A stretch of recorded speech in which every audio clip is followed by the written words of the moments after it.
Greg Hunter? So, Jahmile, the perception used to be that K-State's offense was a lot different than everybody in the Big 12. Is that still true? I mean, teams are more power-based than they used to be in this league. Yeah, probably not as much of a one-off as it was in the past. They still do some things that challenge you and may be different than what you see on a week-in, week-out basis. I think everybody has probably a wrinkle or two that they do that creates problems and forces you to prepare and really be well-rounded in terms of schematically being sound. And so that's the challenge every week. This week is no different. And so we're back at work. Ryan Pritt? Hey, Coach. Looking at their numbers, they only have 2 turnovers in 5 games this year, only 1 interception, which is kind of surprising considering how much time a true freshman's played over there. So when you look at film, is it that they've protected him a little bit with some safe play calls? Is it just that he's making really good decisions for a young kid? And how big of a challenge is it for you guys to try to get one off of them? Yeah, I think he does a good job. I don't want to take anything away from the kid. I think he's sharp enough. The coaches have done a good job with him where he knows to go with the football probably pre-snap, so before the ball snap, which means he's IDing what defenses are doing to him, and he knows where his outlets are, where his help is, and he's able to use it. I think the running back has been somewhat of a blanket for him in a sense, and to where if there isn't anything vertically, he can dump the ball down to a back. And obviously that kid showed that he's able to be electric with the football in his hands. And so I think any quarterback wants, one, a tight end that can make things happen down the middle of the field, and 2, a running back that can catch it out of the backfield and really hurt you defensively. And he has both of those things. And uses them well, to his credit. Go ahead, Mike. Hey, Jahmile, their red zone numbers are really impressive, and the game changes when you get down there in secondary, especially. You have space on your side, but they're still, even them, they pass the ball well in there and they make some things happen. What have you seen from them once they get down and close to the goal line? Yeah, I mean, just like everyone else, man, they use their tight ends down in the red zone, and they use them in a really solid fashion. It's not fluff. They're not dummy routes, but rather, guys that can be targeted. They're both athletic, showing the ability to go up and make the contested catches. And I think anytime you have that weapon down in the red zone, it creates problems. The other thing is that they're so balanced in terms of their attack that there are times where, obviously if you're barreled in on the run game, you can sort of overlook what's going on pass-wise, which is an issue. And if you're too passive, they run the ball right up the alley on you. And so, again, down there it's kind of, having one extreme or another and really being solid at it and sound. And I think the teams that they've been able to be effective against, if you watch film, literally they're forcing them to bust coverages, forcing them to misfit things. And so not necessarily do they have to make the contested catches at times. Sometimes guys are just running free. And so we've got to treat their pass game almost like you would treat an option run game. When you practice without a ball, and make sure that everybody's accounted for, and make sure that people have their eyes in the right spots, especially down there. Cody? So, Jahmile, what you just said was kind of what Coach Leslie was saying. We asked him about kind of containing Deuce Vaughn, and he kind of said what you just said, which is making sure the guys are looking in the right spots and knowing where he is. A player like that, does that just make it even more important that your players know what's going on and they know what to expect so they're not caught off guard? Yeah. I think play to play, we want to account for all 11, and I think that's fair to say.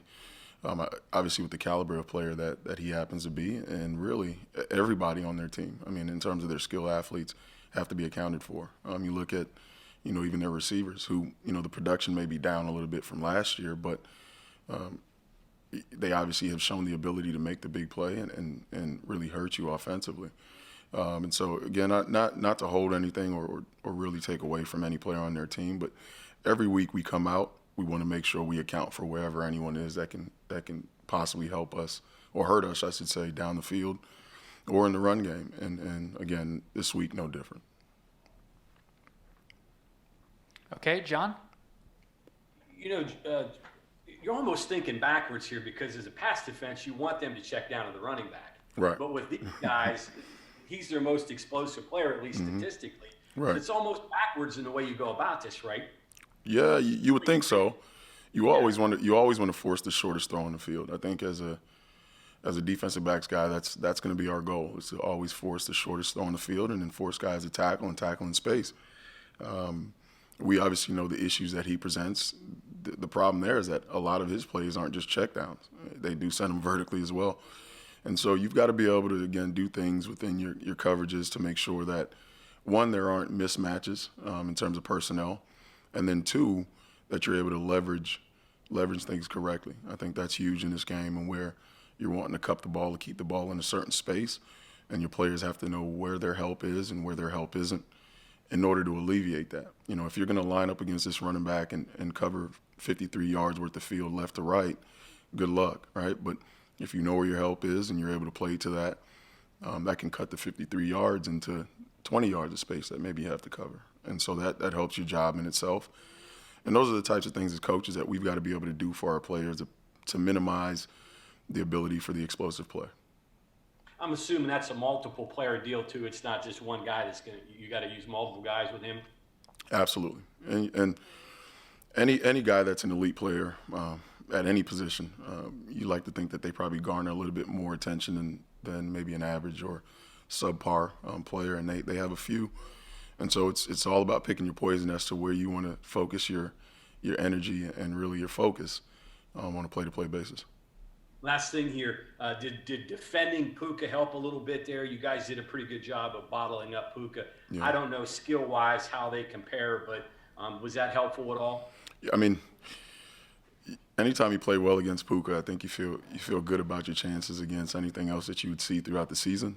This kid is, again, dynamic, probably dynamic in even a different way, but proposes the same issues, right? Can catch the ball out of the backfield, can make you miss in a phone booth, and those things are scary for defenses and obviously defensive coaches. But we trust and believe in our guys, and we know they're up for the challenge and they're going to compete. And at the end of the day, that's the point of emphasis, is to compete, and that's what we'll do.